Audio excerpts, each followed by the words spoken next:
राजधानी के महाराणा प्रताप नगर स्थित बैंक ऑफ बड़ौदा के सामने नारेबाजी करते हुए यहां बैंक कर्मचारियों ने सरकार की निजीकरण की नीति का विरोध किया। United forum of bank union के आह्वान पर देश भर में बैंक कर्मचारी हड़ताल पर चल रहे हैं, जो 2 दिन की है। बैंक कर्मचारियों ने कहा कि राष्ट्रीयकृत बैंकों को निजी हाथों में सौंपना ठीक नहीं। पहले सरकार ने बैंक को मर्ज किया, अब बेच रही है, जिससे बर्दाश्त नहीं किया जाएगा। देश भर के 10 बैंक कर्मचारियों और अधिकारियों ने आज हड़ताल की।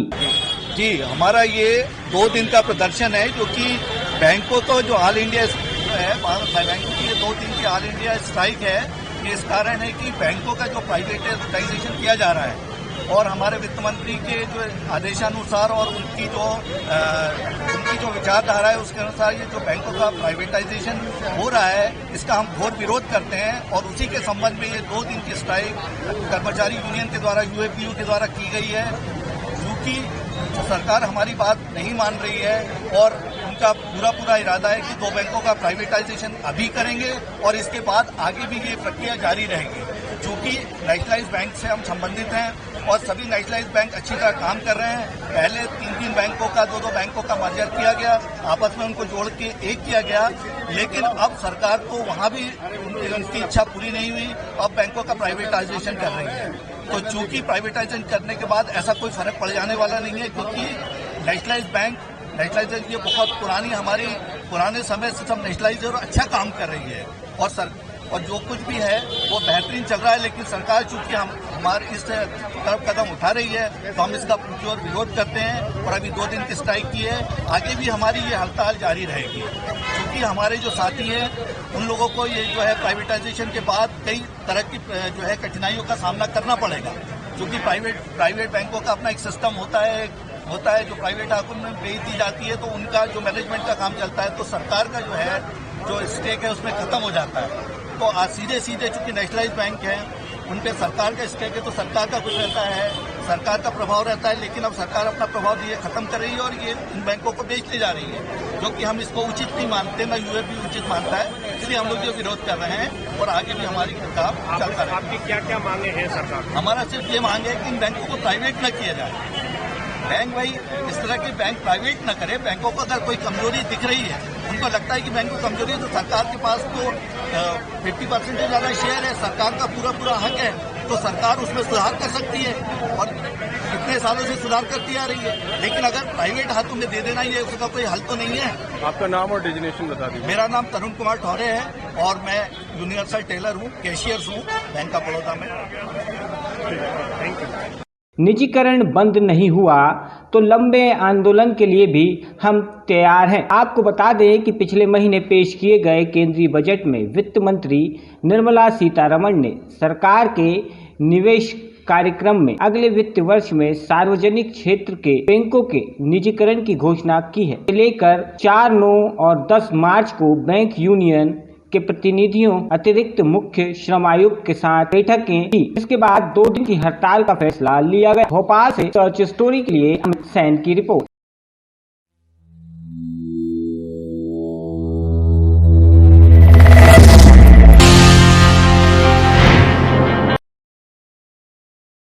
एक बार फिर शिवपुरी जिला चिकित्सालय में चोरी का मामला सामने आया है। इस बार चोरों ने ऑक्सीजन के पाइप को ही चुरा लिया। ये पहली बार नहीं है, बल्कि इससे पहले भी जिला अस्पताल में कई बार छिटपुट चोरी होती रही है। लाचार व्यवस्था का अंदाजा इस बात से लगाया जा सकता है कि इससे पहले भी यहाँ के जिला अस्पताल से 1-2 नहीं बल्कि 100 पंखे चोरी हो गए थे, जिनका आज तक कुछ पता नहीं चला। इसके अलावा इसी अस्पताल से काफ़ी पहले एयर कंडीशन का केबल भी चोरी हुआ था, जिसकी कीमत उस वक्त 1 लाख रुपए से ज़्यादा बताई गई थी। ये हालात तब हैं जब अस्पताल में सुरक्षा के लिए निजी सिक्योरिटी एजेंसी को करोड़ों का भुगतान किया जाता है। तब भी आलम यह है कि एजेंसी परिसर में मौजूद वाहनों को सुरक्षित रखने की जिम्मेदारी भी नहीं निभाती। लिहाजा अस्पताल में वाहन पार्किंग के लिए ठेका व्यवस्था की गई है, जिसका शुल्क चुकाना तीमदारों को भारी पड़ रहा है। नई बिल्डिंग में एक ऑक्सीजन चोरी की पाइपलाइन वगैरह चोरी गई है सर, क्या पूरा मामला है? ये नए बिल्डिंग में जो ओटी के बाहर वाली लाइन थी थोड़ी उसकी और थोड़ी ओटी के अंदर की एक पाइप थोड़ा टूटा पाया गया है और उसको किसी ने कुंडी को खोल करके चोरी की है। इसके बारे में जो सिक्योरिटी गार्ड थे उनका मैंने रोस्टर बुला करके पुलिस को सूचना दे दी है कि ये सिक्योरिटी गार्ड के अनुसार जो भी दोषी पाए जाते हैं जांच करें और उन सिक्योरिटी गार्डों के विरुद्ध कार्रवाई करें। तो सर क्या उस समय हॉस्पिटल स्टाफ भी मौजूद था क्या सर उस चैम्बर में? ओटी तो बंद रहती है उस समय क्योंकि ओटी का मामला है और 4वीं मंजिल पर जाकर है तो उस समय तो सिक्योरिटी गार्ड रहती है उन्हीं जवाबदारी रहती है कि कोई अनावश्यक आभूषण ना हो सके। तो पाइपलाइन के अलावा और भी कुछ चोरी और गया? कुछ पाइपलाइन के टूटी है। सुनने में तो सिलेंडर का भी आया कि सिलेंडर भी चोरी हुई है। ऐसा तो उसका सिस्टम नहीं बता। अनुमानित कितना नुकसान होगा? अनुमान तो पता हो सकता है अगला का मतलब पता लगेगा। Thank you. सर्च स्टोरी के लिए शिवपुरी से कुलदीप गुप्ता की रिपोर्ट।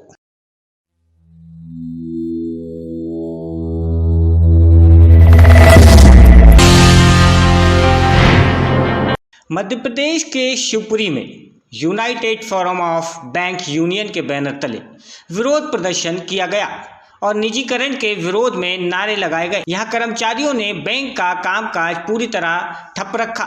बैंक कर्मचारियों के संगठन के पदाधिकारियों ने निजीकरण के खिलाफ नाराजगी जाहिर की और कहा कि जैसे तैसे बैंकों का राष्ट्रीयकरण करके बैंकिंग प्रणाली को मजबूत बनाया गया है और अब केंद्र सरकार की निजीकरण करने की नीति से इस सेक्टर को काफी नुकसान हो सकता है। यही वजह है कि 15 और 16 तारीख को बैंक कर्मचारियों ने काम ठप रखने का फैसला लिया है और अगर सरकार मांगे नहीं मानती है तो आगे भी ये विरोध प्रदर्शन जारी रहेगा। प्राइवेटाइजेशन के विरोध में हम लोग यहाँ पे विरोध प्रदर्शन जता रहे हैं क्योंकि भारत सरकार धीरे धीरे सारे सरकारी उपक्रम को बेचते जा रही है। जो सरकार अभी मौजूदा सरकार है वो यही कहती है कि पिछली 60 साल की गवर्नमेंट ने किया क्या, तो मैं पूछ रहा हूँ कि जो पिछली 60 साल की सरकार ने जो किया है वो इसको बेच क्यों रहे हैं? ये अपना खुद नया बनाए और उसको बेचे।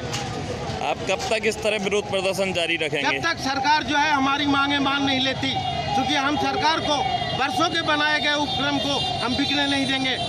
1969 में इंदिरा गांधी ने 14 बैंकों का राष्ट्रीयकरण किया था और 1980 में 6 बैंकों का राष्ट्रीयकरण किया था।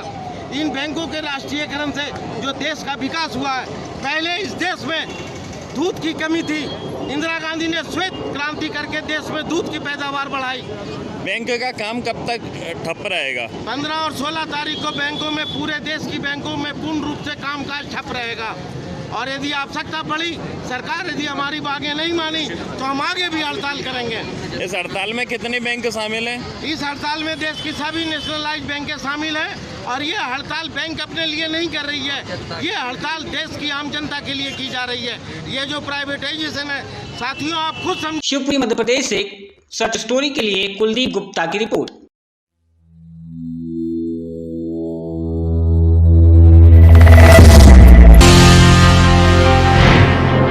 में मंदसौर जिले के भानपुरा जनपद में गांव थिमपुरा की गौशाला का हाल है। यहां करीब 8 माह में संचालित हो रही मध्य प्रदेश सरकार के द्वारा बनाई गई पंचायत स्तर पर गौशाला में 40 गायें की अभी तक मौत हो चुकी है।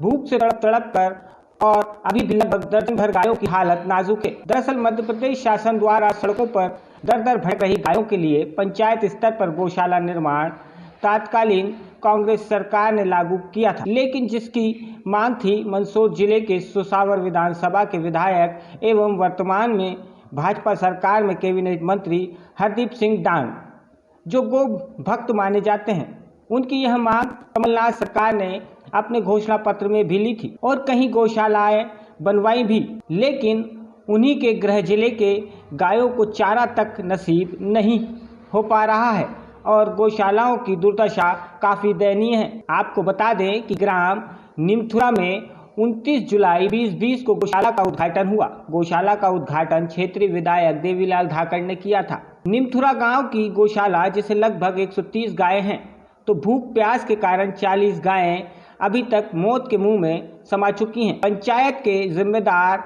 सरपंच और सचिव इन सब बातों से पल्ला झाड़ते नजर आ रहे हैं और लापरवाही इतनी की साहब जिसकी हद भी नहीं मानी जा सकती। मौत के मुंह में गाय अपना जीवन यापन कर रही हैं। मध्य प्रदेश सरकार ने जहां एक और पंचायत कैबिनेट मंत्री का गो कैबिनेट भी बनाया है, पर धरातल पर शायद इनकी मौतों के मामले में कुछ भी नहीं। अभी तक कितनी गाय मर चुकी हैं? 40 टोड़ मर चुके साहब। जब से गौशाला तैयार गौशाला से तैयार हुई नहीं, जब से चालू हुई नहीं, जब से 40 टूट मर चुके। कितना समय हो गया इस गौशाला को? इसको ये 8 महीने हो गए। 8 महीने। हाँ। और अभी स्थिति यही है, दयनीय है हाँ, स्थिति ये चल रही है। आपका? विवेक जैन।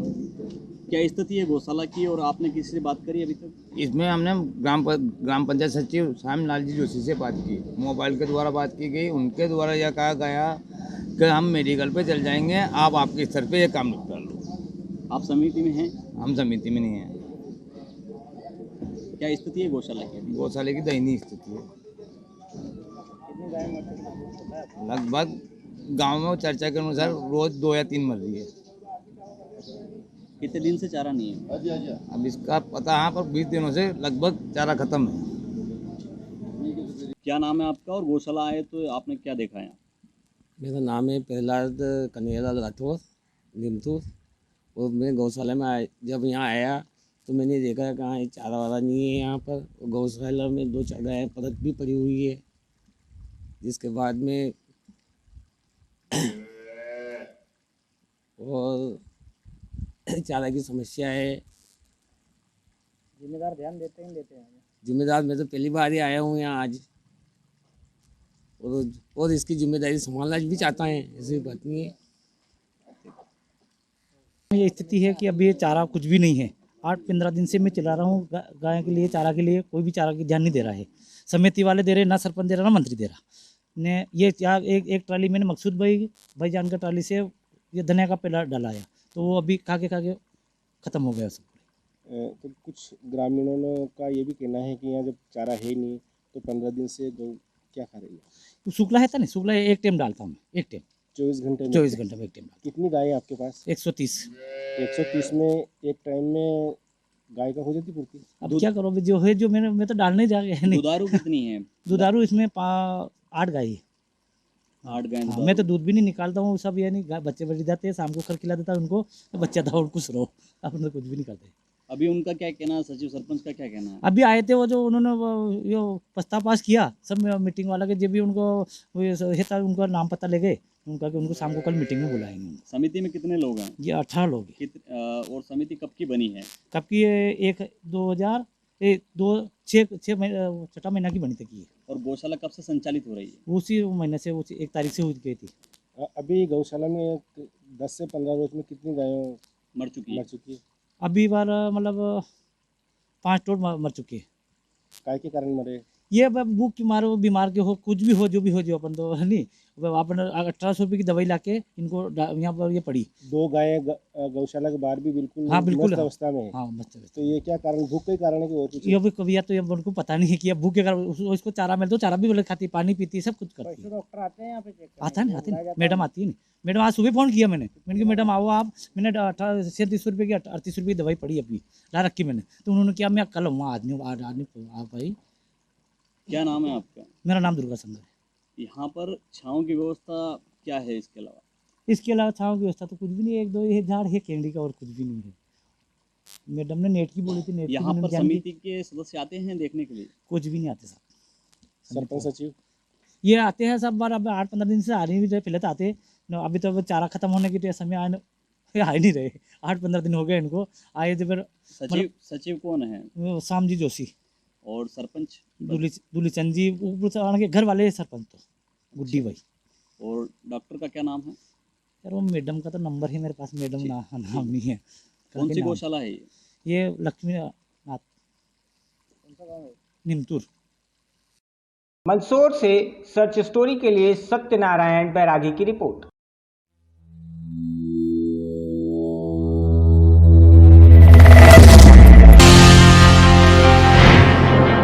हरण गांव क्षेत्र में अवैध शराब का मामला सामने आया है, जिसमें हरण गांव पुलिस द्वारा ग्राम रतनपुर के पास कावड़ नामक स्थान पर कच्ची शराब बनाते हुए एक आरोपी को गिरफ्तार किया है। हरण गांव थाना प्रभारी शुभम सिंह परिहार ने मीडिया को जानकारी देते हुए बताया कि मुखबिर की सूचना पर पुलिस द्वारा दबिश दी गई, जिसके दौरान ग्राम रतनपुर में नजदीक कावड़ निवासी एक युवक पर्वत पिता छतर सिंह को कच्ची शराब बनाते हुए 80 लीटर शराब के साथ गिरफ्तार किया गया है। आरोपी को न्यायालय में पेश किया गया और पुलिस मामले की जांच में जुटी हुई है।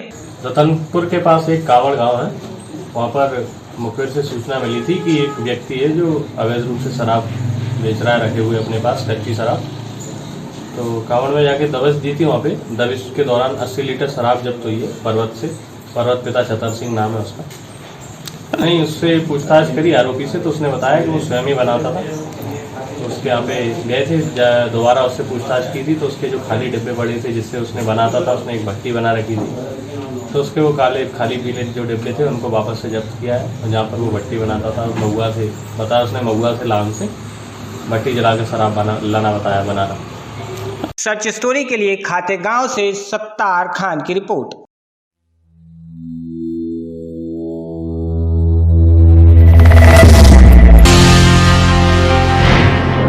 किसान एकता जिंदाबाद, किसान एकता जिंदाबाद, जय जवान जय किसान, नरेंद्र मोदी जिंदाबाद, नरेंद्र मोदी। मध्य प्रदेश के जबलपुर सिहोरा में आज भारतीय किसान यूनियन नेता राकेश टिकैत किसान महासभा को संबोधित करने पहुंचे। सूत्रों के माध्यम से ये जानकारी मिली कि करीब 1 बजे किसान नेता राकेश टिकैत सिहोरा पहुंचे। सिहोरा में किसानों की महापंचायत से पहले ही उपद्रव मच गया। रविवार देर रात किसानों के बैनर पोस्टर फाड़े गए, जिसके बाद किसानों ने भारतीय जनता पार्टी के खिलाफ नारेबाजी करते हुए प्रदर्शन कर आक्रोश की लहर दिखाई दी। प्रशासन को यहाँ पे चौकीदारी करना था, देख रेख करना था। प्रशासन ने खोला जो अवसर दे दिया लोगों को, ये तो प्रशासन प्रत्योजित लोगों के द्वारा किया गया कृत्य है और इसकी हम लोग निंदा करते हैं। और जो भी अपराधी है, सीडी कैमरे लगे हैं, उन पर जांच पड़ताल की जाए, उनको गिरफ्तार किया जाए।